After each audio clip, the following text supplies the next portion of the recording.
各位朋友，新加坡近期对华的态度可谓是急转直下呀！从总理黄循财在钓鱼岛问题上脱口而出的尖阁诸岛的日本的称呼，到内政部无证据的将中国的网络平台上的所谓的印加坡的称谓甩锅，说要挑动新加坡的族群矛盾，再到公然要求中国尊重南海的仲裁结果，这个华人占70%的城市国家正在系统性的向中国亮剑呢。6月9号，联合早报翻出了南海仲裁案的老黄历，宣称中国不认裁决就是挑战国际规则。可但凡对海洋法有点研究的人都清楚，中国2006年就依据联合国海洋法公约第298条提出了排除性的声明，把海洋划界、历史性权利等争端划出了强制仲裁的程序。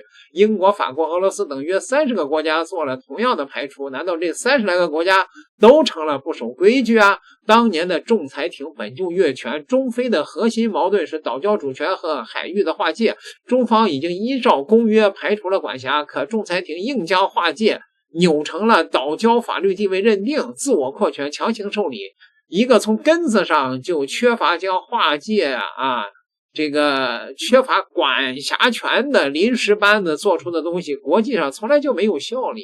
这不是立场问题，这是基本的法理。联合早报只字不提公约的第298条，却把一纸无效的裁决捧成了海洋秩序的化身。这种选择性的叙事不是捍卫规则，而是把公约剪碎了，只挑对自己有利的条文放大，剩下的当没看见啊！这个新加坡的这个双重标准就是屁股坐歪了呀，朋友们。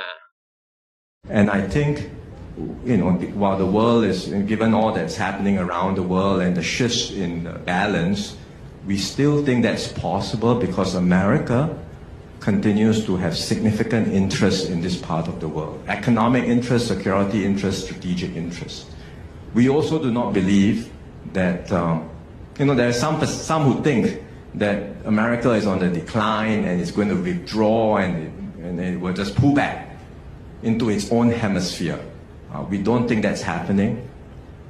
We think, people have been predicting the decline of America for a long, long time. I was a student in America when all they said was Japan is going to take over the world. It has not happened. And time and again, America has defied the odds, and it continues to be a dynamic and very innovative economy. And like I said just now, while we are in a multipolar world, not all the poles are the same. And for the foreseeable future, America remains a dominant power in this multipolar configuration. And it continues to have significant interest in this part of the world. So from our point of view, if there is America, there is China, which is also a very important player, a very key partner to all countries in Southeast Asia, with very significant and extensive trade and investment links with all the Southeast Asian countries. 黄循财的意思是美跌不会倒，抱紧美国的大腿没错，但是呢，那你也不能跟中国呲牙呀。新加坡要做的就是把他的自己脑筋转过来。你之前凭借美国的地缘优势，美国的霸权，你在后面搭便车，然后你命好又生活在这个地方，然后你靠着收过路费你躺赢，那不好意思，之前是你命好，那你命好了以后，你有没有努力去提升，去克服你先天的不足？你有没有这种战略的前瞻性，意识到技术产业和地缘政治的布局有一天会让你的这个命不再那么的，就是你靠命吃饭躺赢的年代，它一定会翻过去。你有没有意识到这一点？事实上很多时候我觉得新加坡的心态是比较微妙的，它大多数的情况下不是寄希望于自身能力的提升，它寄希望于中国倒霉。我说的够直白了吧？就有一段时间美国人在那儿搞香港，新加坡的态度是什么？哈哈哈，你被搞了，来我这儿吧。喜欢这种趁火打劫，对吧？落井下石，不搞雪中送炭。喜欢搞落井下石，那你今天有什么好多说的？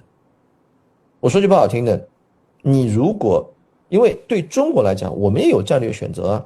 我们的选择一，你新加坡如果是一个可以长期合作的对象，表现出对我的这种善意，那我当然不介意跟你合作了，大家一起发财。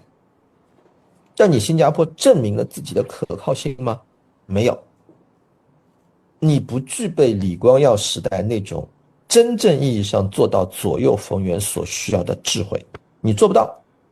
你相反表现出了那种非常奇怪的代理人式的居高临下和傲慢，既搞不清自己的分寸，又看不清前行的方向和大势，然后你并没有美国的那种实力，却染上了美国那种喜欢动不动就对中国指手画脚的毛病。你都这样了，你还能让我说什么？那你都这样了，我还要待你如初恋，你以为你是谁啊？那我们就大家自己就什么叫心里有数，就如人饮水，冷暖自知。你是这样一种情况，那我当然一定做什么？首先，我一定要做安全的备份。什么叫做安全的备份？在我有能力的情况下，我一定进行地缘政治在贸易结构上的重新安排。所以你看，运河挖起来，对不啦？国运之战啊，运河挖起来，就运河挖起来，这个东西大家雨露均沾，各自凭本事吃饭嘛。你没有把这个东西做到雨露均沾，那你做初一，我就做15。是第一。第二，那我实力到位了，我原先你跟我关系好，我们可以很温和的大家寻找良性的解决办法。事实上，我们是给新加坡还分点东西来，它有在下面这个封关下面有一些企业里面，新加坡是有投资的。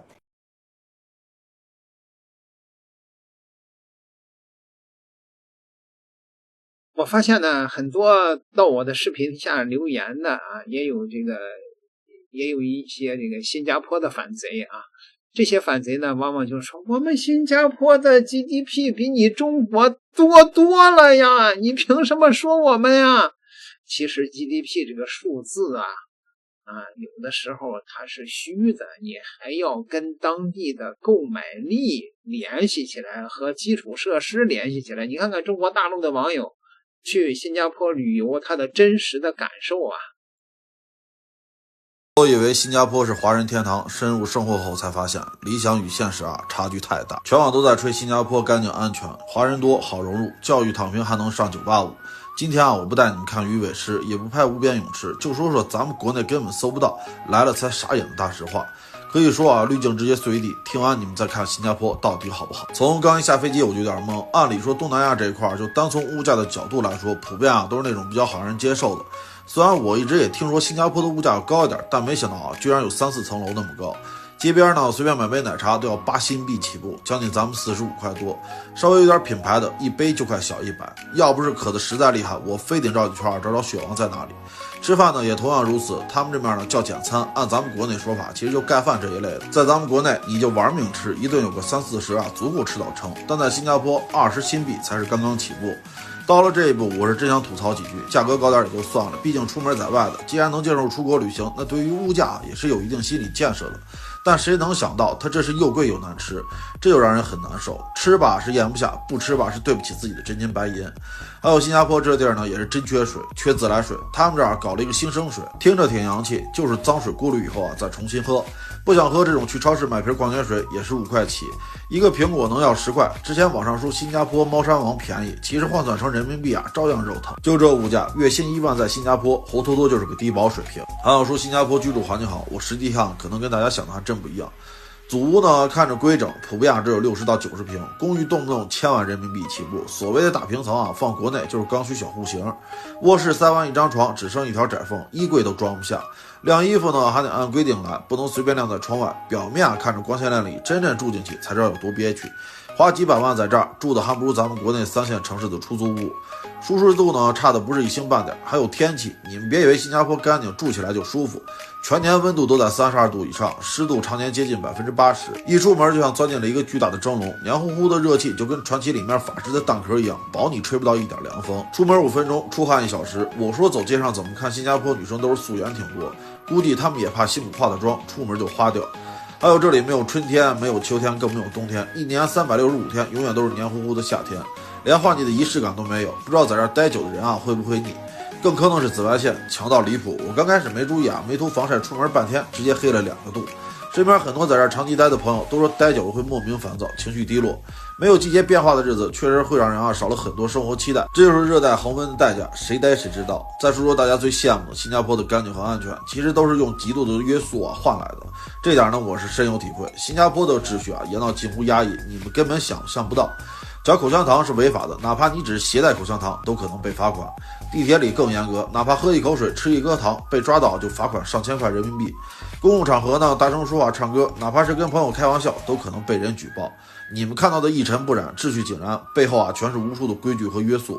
在这里生活就像时刻有人盯着你，规矩呢多到窒息，连随性快乐都变得很奢侈。很多人都以为来新加坡能躺平，能逃离国内的内卷，这可是大错特错。这里的职场卷得比国内还离谱。我认识几个在这工作的朋友，天天加班，不管是服务业、金融还是互联网，几乎没有不加班的。而且呢，职场等级森严，上级说什么就是什么，根本没有反驳的余地。精神内耗啊，一点不比国内少，甚至啊比国内还累。所谓的新加坡高薪，不过是用超长待机、透支健康换来的，划不划算你们自己品。医疗看着顶级，没有保险根本看不起，普通门诊100多新币起步，发烧一次花掉半个月工资。新加坡这地儿它确实有优点，干净、安全、秩序好，双语环境，机会也多，但高物价、小住房、湿热天气、严苛规矩、社交割裂、娱乐匮乏，这些啊也是无法回避的现实。新加坡不是天堂，也不是地狱，它只是一个利弊都极端明显的城市。如果想打拼啊，可以来这儿闯一闯；如果喜欢烟火气、喜欢自由，长待啊并不是一个好的选择。接下来几天我会继续在东南亚旅行，分享这里的人文和风景。我是太小男孩，关注我，只带你们看真实的世界。